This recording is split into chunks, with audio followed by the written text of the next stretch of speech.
Bonjour chers amis Cabo Life, aujourd'hui c'est au tour de Jean Vita de nous parler un peu de lui. Donc salut Jean, comment ça va? Salut, bien. Alors peux-tu te présenter rapidement en quelques mots? Je m'appelle Jean Vita, j'ai 37 ans, je suis angolais et suisse aussi. Et ça fait 22 ans que je vis en Suisse, à Genève. Ok, d'accord. Et tu es organisateur de soirées, c'est ça? Oui, exactement, ouais. Je suis organisateur de soirées, ça fait 15 ans que j'organise des soirées, ouais. Ok, et qu'est-ce qui t'a poussé à te lancer là-dedans, dans l'organisation de soirées? Parce que je trouve quand même que Genève, c'est une ville assez jolie, tout ça, mais il n'y a pas grand-chose pour les jeunes, tout ce qui est culturel. Et je trouve que quand même, il faut quand même qu'on ramène notre culture, tout ce qui est zouk, kizomba, tout ça. Et voilà, c'est parti comme ça. Et j'adore faire ça. D'accord. Donc le genre de soirée que tu organises, c'est des soirées plutôt tropicales, zouk, kizomba, kuduro. Oui et non, parce que j'ai aussi quand même touché le milieu hip-hop. D'accord. J'ai fait venir des artistes parisiens, tout ça. Mais j'ai arrêté avec ça. Maintenant, je suis plus à fond dans tout ce qui est zouk, kuduro, tout ça. D'accord. Voilà. Et est-ce que tu vis de ça? Non, je ne vis pas de ça, non. J'ai un travail comme tout le monde. Bien sûr. Voilà, je me lève le matin comme tout le monde. Je sais que tu organises des soirées dans des boîtes, mais tu organises également des festivals où tu fais venir énormément d'artistes qui viennent de différents pays, Portugal, Hollande, Luxembourg, énormément de DJ aussi, tous en même temps, pour la même date. J'imagine que ça te fait beaucoup de frais, tout ça. Et en Suisse, la population capverdienne, angolaise, ou bien les gens qui sont fans de ce genre de soirée, elle est quand même beaucoup moins nombreuse que dans des autres pays comme le Portugal, la Hollande ou le Luxembourg. Comment est-ce que tu fais pour être sûr de pouvoir couvrir tous ces frais? On a de la chance quand même d'être d'habiter à Genève en Suisse et à la France voisine. Il y a pas mal de Capverdiens ou des Angolais, des gens qui aiment cette musique, qui viennent de côté. Et c'est quand même une musique qui attend de prendre une grosse ampleur. Il faut dire qu'est-ce qui est vrai. Maintenant, vous voyez des cours de kizomba un peu partout et les gens commencent à aimer ça. Et voilà, c'est comme ça. Le but, c'est pas juste d'attirer des Africains. Le but, c'est d'attirer tout le monde, que ce soit blanc, rouge, noir. C'est ça le but. Et c'est ça que les gens aiment le festival parce qu'on attire pas mal de gens. D'accord, voilà. Donc il y a une variété, un mélange de différentes nationalités qui de plus en plus sont adeptes de ce genre musical. Oui, exactement. D'accord. Et grâce à ce mélange, en fait, ça te permet de pouvoir faire des gros événements comme ça et couvrir tes frais. Oui. D'accord. Même si on a du mal à choper des sponsors, tout ça. C'est vrai, c'est difficile? C'est pas facile. Les gens, ils ont du mal à nous prendre au sérieux et ils nous donnent pas qu'est-ce qu'on attend d'eux, mais parfois on fait avec qu'est-ce qu'on peut. D'accord. Donc voilà. Pour le moment, tu arrives quand même à t'en sortir comme ça, même sans d'énormes aides financières venues de sponsors ou autres. Oui, c'est tout ça, c'est avec l'argent de ma poche. D'accord. Voilà. Bien. Voilà.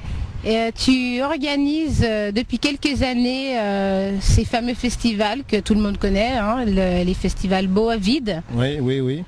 D'où est venue cette idée d'organiser non plus une soirée dans une boîte avec un ou deux artistes, mais un festival avec tout un bouquet d'artistes? C'est marrant parce que déjà le nom Boa Vide, Boa, ça veut dire joli, bien, Vida, ça fait la vie. Et quand on mélange ça, on pense Festival Boa Vida, on vient. Déjà le nom, ça donne envie de venir parce que on pense que ça va bien se passer, au soleil, au plaisir. La fête, la musique. La fête, la musique, tout ce qu'on veut. Et voilà, le nom est venu comme ça, voilà. Mais l'envie d'organiser ce festival avec plusieurs artistes, pourquoi tu t'es dit, ah non, cette fois-ci, je ne vais pas faire venir un artiste, un DJ, je vais faire venir tel artiste, plus tel artiste, plus tel... Parce que des fois, tu as 4, 5 artistes, plus 2 DJ. On n'avait jamais vu ça avant en Suisse. C'est vrai. Il faut... L'envie, je trouvais qu'à Genève, ou même en Suisse, il n'y a pas un festival qui peut durer. Souvent, on entend parler qu'un organisateur, il a fait un événement et l'année d'après, il fait plus. Alors, moi je me suis dit, je vais créer un festival et je vais tout faire pour que ça dure. Et voilà, jusqu'aujourd'hui, on est encore là. D'accord. Voilà. On essaie de faire qu'est-ce qu'on peut. Et ces festivals, tu les fais avec quelle fréquence? 1, 2 fois par année, 3? Une fois par année. D'accord, donc chaque année. Chaque année, oui. Ok. Tu as une équipe derrière toi qui travaille pour pouvoir organiser tout ça, booking d'artistes, acheter les billets, la sono, non, le cash of salle. Non, t'as pas d'équipe. Non, je suis tout seul avec mon frère Jimon, DJ Manu d'ailleurs, je les salue. Je suis tout seul à faire ça. On est que tous les deux, exact. Et bah c'est moi qui contacte les artistes, les managers. Et voilà, la sono, la sécurité, je fais ça tout seul, comme un grand. Ok, très bien. Et combien de temps ça demande d'organisation un tel projet comme un festival Boavide? Bah, moi je commence toujours 6 mois avant. C'est-à-dire contacter les artistes, à réfléchir pour que l'affiche soit vraiment, le design de l'affiche, il faut que ce soit vraiment joli. Et il me faut à peu près 3 mois de promo. D'accord. 3 mois de promo pour que vraiment les gens ils soient au courant qu'est-ce qui se passe.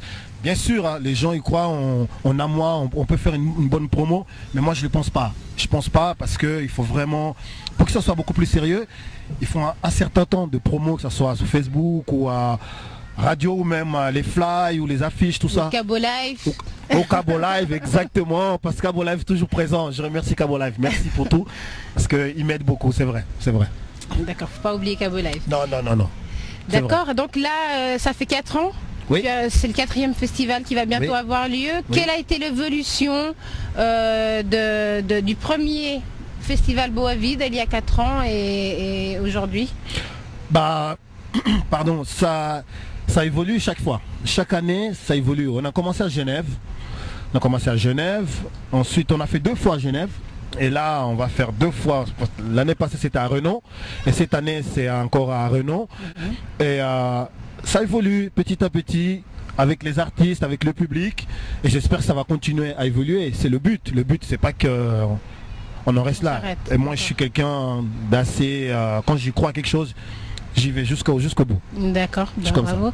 Ouais. Et pourquoi est-ce qu'au début, tu viens de le dire, tu organisais ces festivals à Genève et depuis 2 ans, tu as décidé d'aller les faire à Lausanne, à Renan plus exactement? Pourquoi? Parce qu'il y a pas mal de gens de Berne ou de Lausanne ou de Payerne, ou de Payerne, exact. Oui.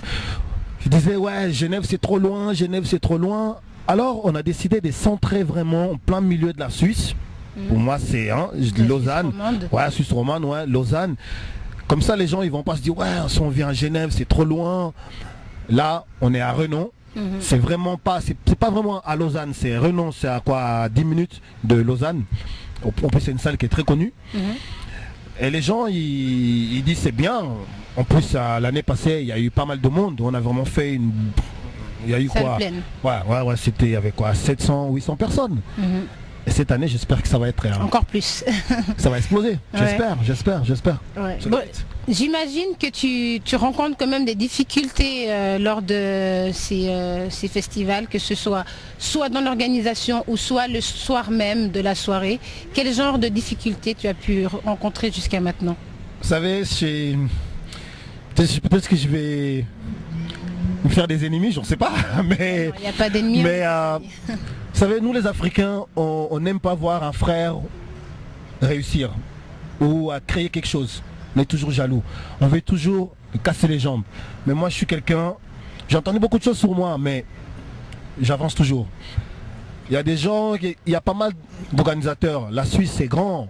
Il y a beaucoup d'argent à se faire ici, surtout dans les soirées. Mais malheureusement, voilà, ça c'est les jours des difficultés que j'ai. Les gens ils critiquent toujours. Ah oui, lui c'est un Angolais, pourquoi il invite les Cap-Verdiens, les artistes Cap-Verdiens, pourquoi il n'invite pas des artistes angolais? Mais non, le Cap-Vert et l'Angola, on est la même famille, il n'y a pas de différence. Il faut arrêter de mélanger, d'essayer de mettre des conflits entre les Angolais et les Cap-Verdiens. Peut-être qu'il y avait ça au Portugal, j'en sais rien. Mais ici en Suisse, il n'y a pas ça. Ici en Suisse, les Cap-Verdiens, mon meilleur ami c'est Jimmy, c'est mon pote, c'est un Cap-Verdien. Il n'y a pas de différence, on est tous de la même famille. Et c'est ça qui m'attriste un peu. Bon, après, malheureusement, comme partout, il y a des jaloux, il y a des gens qui ne sont pas contents, mais c'est toujours eux qui viennent. Ils disent, ils viennent juste pour critiquer. Mais voilà, c'est comme ça. Tu peux rien y faire. Mais moi, je ne vais pas m'arrêter sur ça. Je continue à avancer avec mes propres moyens. Il y a des gens qui connaissent mon travail et qui voient l'évolution du festival. Et voilà. Et j'espère que ça va continuer. Voilà, ben j'espère aussi pour toi, et pour nous, qu'on puisse continuer à avoir j'espère. plein d'artistes qui viennent comme ça en même temps. J'espère. Donc samedi 26 mai. Exact. Le samedi. Grand jour. Oui. Avec Festival Boavide numéro 4, 4e édition. Exact. Avec plein d'artistes. Ça évolue, hein. On a commencé avec 2 artistes, après 3, 4, et là il y aura 7 artistes. Waouh. 7 artistes. T'arrives à te souvenir tout le monde? Bien sûr. Beto Dias, Susana Lubrano, il y aura Jimmy, il y aura André, il y aura Tino Moreira, il y aura Paulo Tavares. Il y a aussi pour la première fois un artiste, un kuduriste angolais qui vient directement de Luanda jusqu'ici pour le festival Boavida. Qui est-ce? Ça évolue. C'est Chef Nagrao. C'est un bon kuduriste angolais. Okay. Ouais. Et tu as des DJ également? Ah oui, DJ Vibes. C'est la première fois que je travaille avec lui, mais c'est un super gars. Qui vient d'où lui? Il vient de Luxembourg. Ok. Et il y a mon frère, mon boy, DJ Manu, bien sûr. On est toujours ensemble. Hein. Voilà. Ok. D'accord, très bien. Écoute, je te remercie beaucoup pour ces quelques mots qui nous ont permis d'en savoir un peu plus sur toi-même, sur tes festivals et sur l'organisation des soirées en général. Et puis vivement le 26, beaucoup de succès. Et vous avez compris, rendez-vous le 26 mai à Renan. Exactement. Pour la 4e édition du festival Boavida. Voilà. Et je voulais juste dire, hein, oubliez pas Jimmy, l'album bientôt sous le bac. Hein, alors préparez-vous. Ça va faire mal. Et je vous donne rendez-vous aussi le 22 septembre. Une grosse surprise, mais à Genève. Attention, on arrive. Merci. Merci.